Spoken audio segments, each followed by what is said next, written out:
Hello दोस्तों, नमस्कार। मैं अनूप मिश्रा आप सभी के सामने आज मैं एनसीईआरटी क्लास 9th ज्योग्राफी का चैप्टर 3 और इसका दूसरा वीडियो लेकर उपस्थित हुआ हूं। मुझे आशा ही नहीं पूर्ण विश्वास है कि आप लोगों को मेरे द्वारा जो पढ़ाया जा रहा है वो समझ में आ रहा होगा।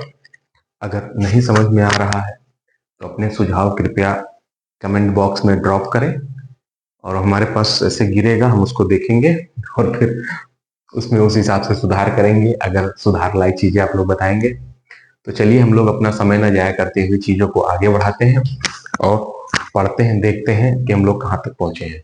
हमने कल आपको तीसरा चैप्टर यानी कि अपवाह तंत्र के बारे में बताया था। ठीक है दोस्तों, उस अपवाह तंत्र में हमने बताया था कि भारत के अपवाह क्षेत्र को दो भागों में बांटा गया है। एक हिमालयी अपवाह क्षेत्र, दूसरा आपका बांटा गया प्रायद्वीपीय भारत का अपवाह क्षेत्र। ठीक है, हिमालयी अपवाह क्षेत्र की हमने कल विशेषताएं बताई थी और हिमालयी अपवाह क्षेत्र को कितने भागों में बांटा गया वो बताया था। तो हमने बताया था हिमालयी अपवाह क्षेत्र को 3 भागों में बांटा गया। पहला भाग है आपका सिंधु नदी तंत्र, दूसरा आपका गंगा नदी तंत्र, तीसरा आपका ब्रह्मपुत्र नदी तंत्र। ठीक है, इतना हो गया था। तो उन तीनों तंत्रों में से सबसे पहला तंत्र हम कौन सा उठाएंगे? सिंधु नदी तंत्र। सिंधु नदी तंत्र में पहले स्वयं सिंधु नदी के बारे में पढ़ेंगे, उसके बाद उसकी अन्य 5 सहायक नदियों के बारे में पढ़ेंगे। उसके बाद ये चैप्टर यहीं पे, मतलब ये टॉपिक यहीं पे क्लोज हो जाएगा। फिर दूसरा तंत्र आएगा आपका गंगा तंत्र और ब्रह्मपुत्र तंत्र, इसी तरीके से। तो चलिए सबसे पहले हम सिंधु नदी तंत्र में किसके बारे में पढ़ेंगे? सिंधु नदी के बारे में पढ़ेंगे दोस्तों। किसके बारे में पढ़ेंगे? सिंधु नदी के बारे में पढ़ेंगे। सिंधु नदी, इसके बारे में डिटेल से पढ़ेंगे। मैप में आपको सिंधु नदी हम दिखाते हैं कहां से है। ये आपका तिब्बत का क्षेत्र है। ये जो ब्लैक मार्किंग है इसके जो पूरब में क्षेत्र है वो आपके तिब्बत का क्षेत्र है। इस मार्किंग के पीछे आपका पाकिस्तान है। इधर क्या है? पाकिस्तान। यहां हम लिख देते हैं, ये आपका तिब्बत है और ये आपका पाकिस्तान है।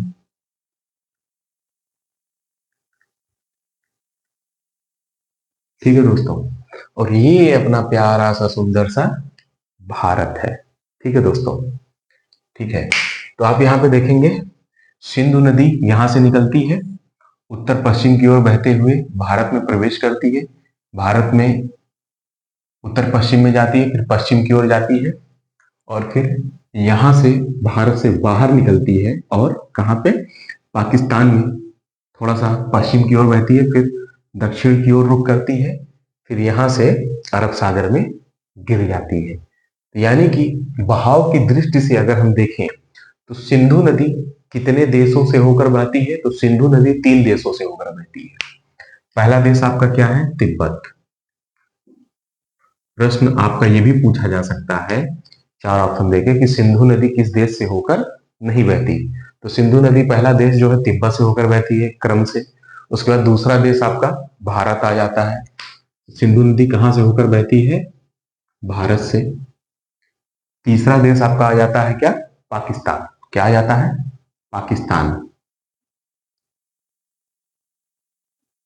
ठीक है दोस्तों, तो 3 देशों से होकर बहती है।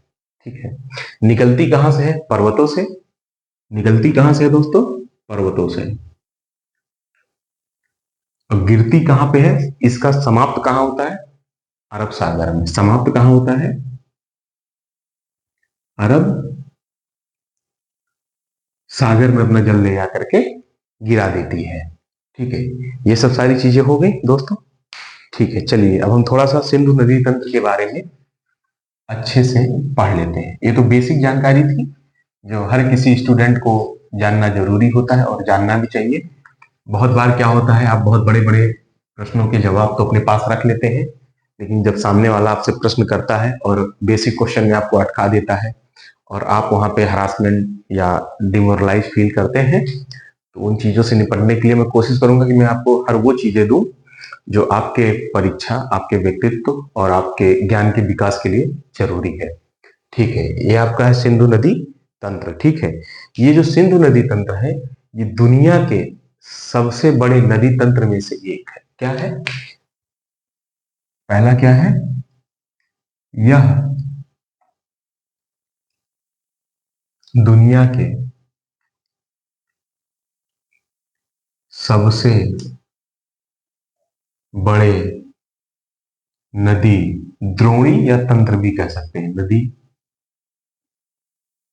द्रोणियों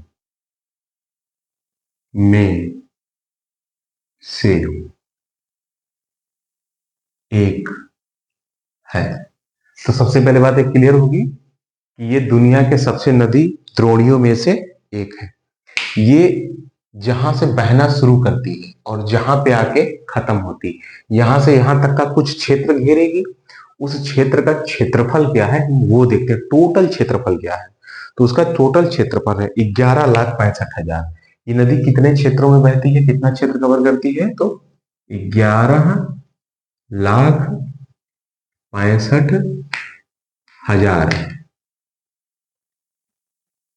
क्षेत्रफल में बहती है। क्या करती है नदी,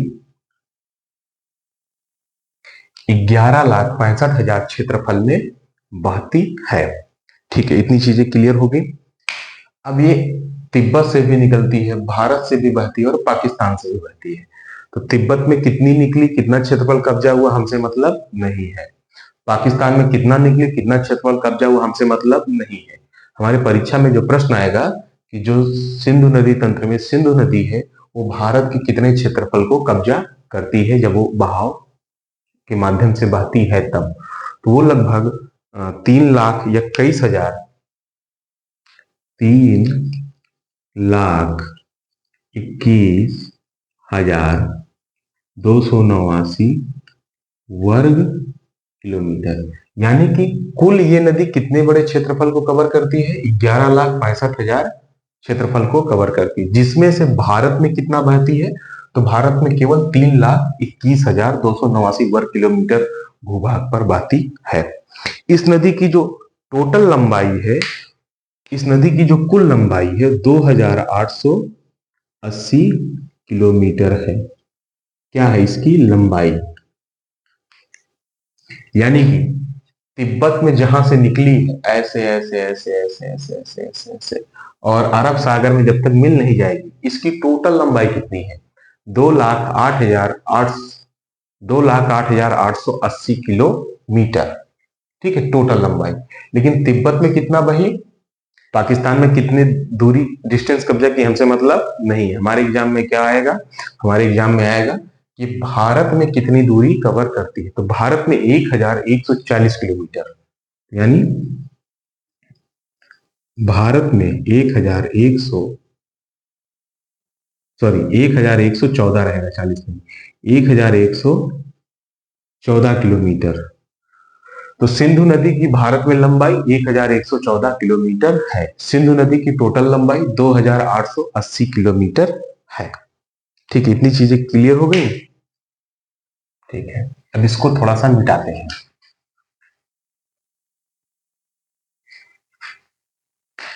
ठीक है दोस्तों,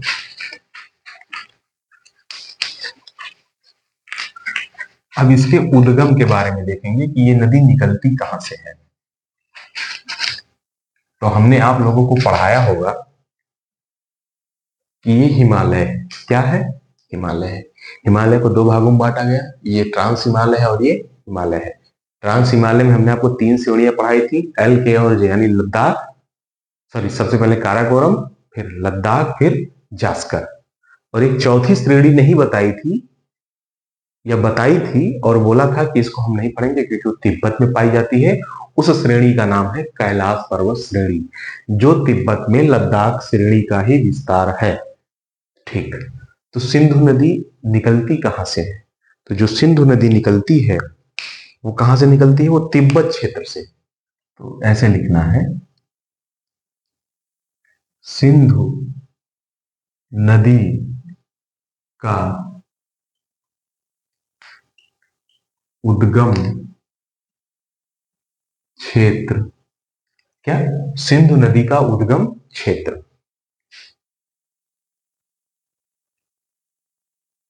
तिब्बत के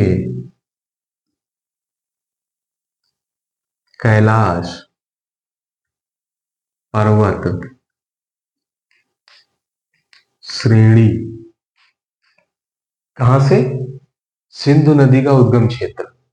ये सिंधु नदी होगी, इसका उद्गम क्षेत्र कहाँ है? तिब्बत में। यहाँ काराकोरम, लद्दाख, जास्कर, तो लद्दाख का ही जो विस्तार है। कैलाश श्रेणी, कैलाश श्रेणी में कहा? बोखुर चू। क्या नाम है दोस्तों? बोखुर, बोखर चू। कैलाश पर्वत श्रेणी के निकट निकट बोखर चू के समीप कहां से निकलती है? हिम नद से निकलती है।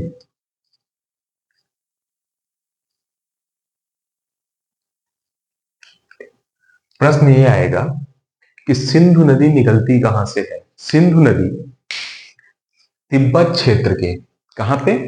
तिब्बत क्षेत्र के कैलाश पर्वत श्रेणी के निकट एक बोखरचू झील या ग्लेशियर कह सकते हैं, उसके समीप एक हिमनद है, वहां से निकलती है। और वहां से निकल के कहा? लद्दाख और जास्कर, जो दो पर्वत श्रेणियां पढ़ाई थी ट्रांस हिमालय से, वहां से बहते हुए कैसे? उत्तर और पश्चिम में जम्मू कश्मीर प्रवेश करती है। जम्मू कश्मीर के बाद यहां पे ये जो पॉइंट है, इसको हम बोलते हैं सिंधु गार्ज। सिंधु गार्ज, गार्ज मतलब ऐसा स्थान जो फिक्स है और पानी वहीं से बहे जा रहा है और ऊंचाई बढ़ रही है। वो गार्ज भी आकार में हो सकता है और यू आकार में भी हो सकता है। सिंधु गार्ज के समीप आकर, सिंधु गार्ज तक तो पश्चिम बही, सिंधु गार्ज के समीप आकर कहां पे प्रवेश करती है? पाकिस्तान में। जो पाकिस्तान में जहां पे प्रवेश करती है उस स्थान का नाम है चिल्लड़। उस स्थान का नाम क्या है दोस्तों? चिल्लड़। यहां पे प्रवेश की चिल्लड़, फिर चिल्लड़ से जब आगे बढ़ती है तो इस स्थान को बोलते हैं मिठानकोट। इस स्थान को हम लोग क्या बोलते हैं? मिठानकोट। मिठानकोट।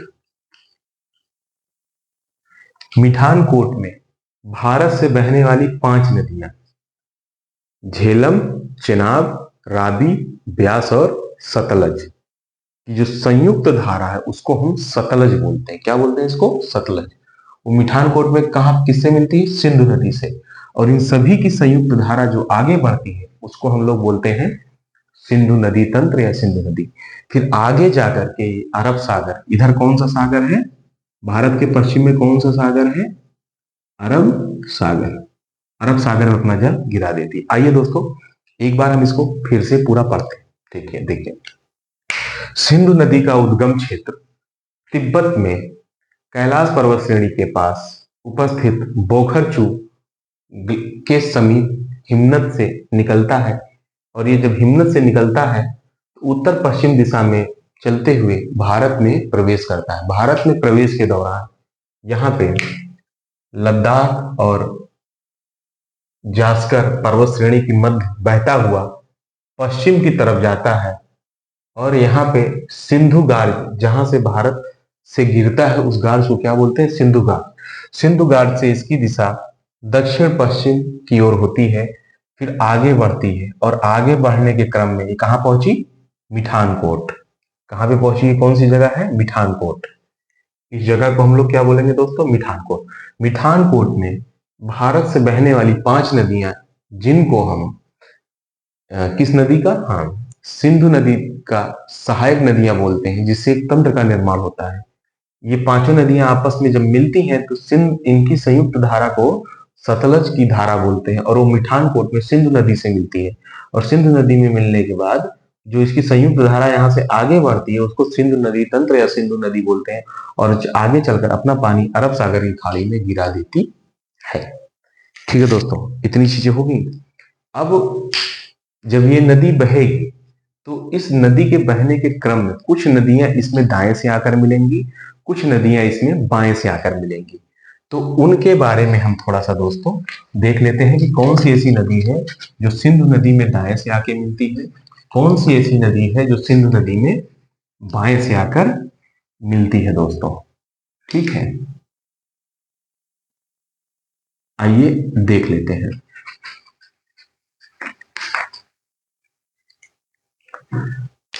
हम ऐसे बहाते हैं नदी, वहां ऐसे आ रही, लेकिन समझने के लिए हम ऐसे नदी को ऐसे बहाए। तो सबसे पहले हमने आपको क्या बताया था?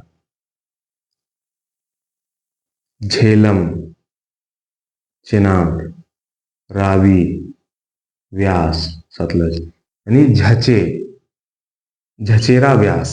कैसे पढ़ना? झचेरा व्यास, यानी कि झा से झेलम, चा से चिनाब, रा से रावी, व्या से व्यास, सा से सतलज, झचेरा व्यास ना। और जब सिंधु जुड़ जाएगा तो सा, तो साझ चेरा व्यास, इस तरीके से याद कर लेंगे। ठीक है, तो इसमें जो नदी मिलती है, 5 नदियां इधर से मिलती है, जिनको हम बोलते हैं झेलम, झेलम, चेनाब, रावी, व्यास और सतलज। हम इनको उल्टे पुल्टे क्रम से नहीं याद करेंगे, इनको हम क्रम से याद करेंगे। झेलम, चिनाब, रावी, व्यास, सतलज। झेलम, चिनाब, रावी, व्यास, सतलज क्रम से। प्रश्न पूछ लेगा सिंधु की सहायक नदियों का क्रम उत्तर से लेकर दक्षिण तक बताइए, या दक्षिण से लेकर उत्तर तक बताइए, तो याद होना चाहिए झेलम, चिनाब, रावी, व्यास, सतलज। देखो हमको याद है। ठीक है, अब ये नदियां ऐसी हैं जो सिंधु नदी में बाएं तट से आके मिलती है। कैसे मिलती हैं? बाएं से आके मिलती हैं। और कुछ नदियां ऐसी हैं जो सिंधु नदी में दाहिने से आके मिलती हैं। उसमें आपकी कौन कौन सी नदी है? गोलम, कुर्रम, खुर्रम, नुब्रा, नीलम। ये नदियां बेसिकली पाकिस्तान से निकलती हैं और आके इसमें मिलती हैं, तो इसलिए हम इसको नहीं पढ़ेंगे। ये पांचों नदियां भारत से निकलती हैं और इसमें आके मिलती है, इसलिए हम इसको पढ़ेंगे। तो ये आपका क्या हो गया? सिंधु नदी तंत्र। तो सिंधु नदी तंत्र हमने बता दिया। अब सिंधु की 5 सहायक नदियां हैं। कितनी सहायक नदियां हैं? 5। तो पहला क्या हो गया आपका? झेलम। सिंधु नदी खत्म हो गया, कहां से निकलता है, कहां गिरता है, कौन सी बाएं तट से मिलती है, कौन सी दाहिने तट से। अब हम आगे बढ़ते हैं। झेलम, चेनाब, अगला आपका क्या है? राबी, उसके बाद आपका क्या है? व्यास, उसके बाद आपका क्या है? सतलज। ये 5 नदियां हैं। इन 5 नदियों को दोस्तों हम कल पढ़ेंगे। तो सबसे पहले पढ़ेंगे झेलम नदी, उद्गम स्थल कहाँ है और कहाँ पे जाके मिलती, वह स्थान क्या है। फिर चिनाब पढ़ेंगे, इसका उद्गम स्थल कहाँ है, ये कहाँ पे जाके किस नदी से मिलती है। फिर अगली नदी पढ़ेंगे रावी नदी, इसका उद्गम स्थल कहाँ है, इसका कहाँ जाके मिलता है। व्यास नदी किसे कहते हैं, इसका उद्गम स्थल कहाँ है, ये कहाँ मिलता है। सतलज नदी पढ़ेंगे, इसका उद्गम स्थल क्या है, मतलब कहाँ से निकलती है और कहाँ पे जाके मिलेगी। सिंधु नदी के बारे में आज हमने बता दिया। इसका अगला वीडियो इन 5 नदियों के बारे में। ये 5 सहायक नदी है सिंधु नदी की। प्रश्न में आपको दे देगा कि सिंधु की सहायक नदियां निम्नलिखित में से कौन सी नहीं है। तो इसमें 5 में से कोई 3 नदी होगी और 1 नदी नहीं होगी, और जो नहीं होगी ये 5 जिसको याद होगा वही सही उत्तर कर सकता है। ठीक है दोस्तों, मेरे द्वारा आप लोगों को पढ़ाया गया, मुझे नहीं मालूम आप लोगों को कैसा लगा।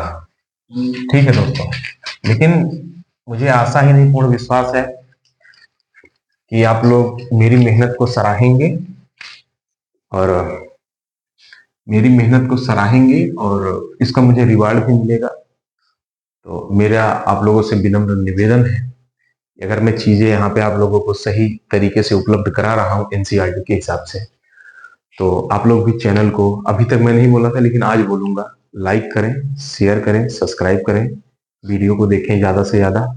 जो लोग पढ़ने वाले छात्र हैं, चाहे यूपी के हो, चाहे बिहार के हो, चाहे सीबीएसई बोर्ड के हो, चाहे एससीईआरटी बोर्ड के हो, चाहे आईएससी बोर्ड के हो, किसी भी बोर्ड्स के हो, हर व्यक्ति को जीवन में एनसीईआरटी पढ़ना बहुत जरूरी है। हम तो कहेंगे तैयारी में आने के बाद जब आप पढ़ेंगे तब तो ठीक है, लेकिन अगर आप अपने एकेडमिक ईयर में हैं, यानी कि आप अब स्कूली शिक्षा से रूबरू हैं, तो आप इन चीजों को पढ़ें, डिटेल में देखें, समझें, और अगर आप अभी पढ़ लेंगे तो आपको आगे नहीं पढ़ना पड़ेगा। तो मेरी इतनी समझाइश थी आप लोगों को, अपने प्यारे छोटे भाइयों को, बंधुओं को। ठीक है, मैं चलता हूँ, तब तक के लिए नमस्कार, राम राम, जय हिंद, जय भारत। अपने से छोटों को प्यार दें, बड़ों से सम्मान करें, महिलाओं का सम्मान करें, समाज को विकसित करें और समाज को उस ऊंचाई तक लेकर जाएं जिसकी कल्पना संसार में उपस्थित किसी भी देश के पास ना हो। राम राम।